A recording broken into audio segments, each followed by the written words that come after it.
શ્રીમદ ભગવદ્ ગીતામાં અર્જુન ભગવાન શ્રી કૃષ્ણને કહે છે કે તમે કર્મ કરતા જ્ઞાનને શ્રેષ્ઠ માનો છો, જ્ઞાનને વધારે મહત્વ આપો છો, તો પછી મને યુદ્ધ કરવાનું, આવું ભયાનક કર્મ કરવાનું શા માટે કહો છો? તમે ક્યારેક જ્ઞાનના વખાણ કરો છો કે જ્ઞાન શ્રેષ્ઠ છે, તો ક્યારેક કર્મના વખાણ કરો છો કે કર્મ શ્રેષ્ઠ છે. એટલે મારી બુદ્ધિ ભ્રમમાં પડે છે. તમે મારા હિત માટે, તમે મારા કલ્યાણ માટે ગમે તે એક જ બાબત જણાવો કે જ્ઞાન શ્રેષ્ઠ છે કે કર્મ શ્રેષ્ઠ છે. મારે જ્ઞાન માર્ગ ઉપર ચાલવું કે પછી કર્મ કરવું? ભગવાન શ્રી કૃષ્ણ કહે છે કે આ જગતમાં પ્રત્યેક મનુષ્ય પ્રત્યેક ક્ષણ કંઈક ને કંઈક કર્મ કરતો જ હોય. જ્યારે મનુષ્ય શાસ્ત્રમાં કહ્યા છે એ પ્રમાણે શુભ કર્મો કરે છે, શાસ્ત્રમાં કહ્યા છે એ પ્રમાણે સારા કર્મો કરે છે, ત્યારે ધીમે ધીમે એનું અંતઃકરણ શુદ્ધ થાય છે.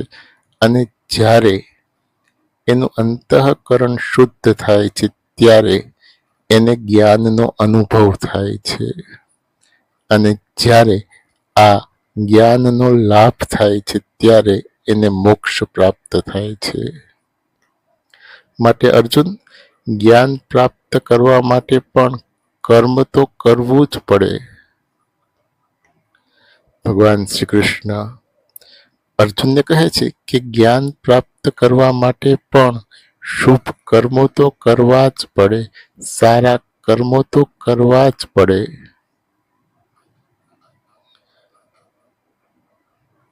અર્જુન ભગવાન શ્રી કૃષ્ણને કહે છે કે માણસે શુભ કર્મો જ કરવા જોઈએ, માણસે સારા કર્મો જ કરવા જોઈએ, પણ પોતાની ઈચ્છા ન હોવા છતાં મનુષ્ય કોની પ્રેરણાથી પાપ કર્મ કરે છે? માણસની અંદર એવું કોણ છે કે જે એને પાપ કરાવે છે?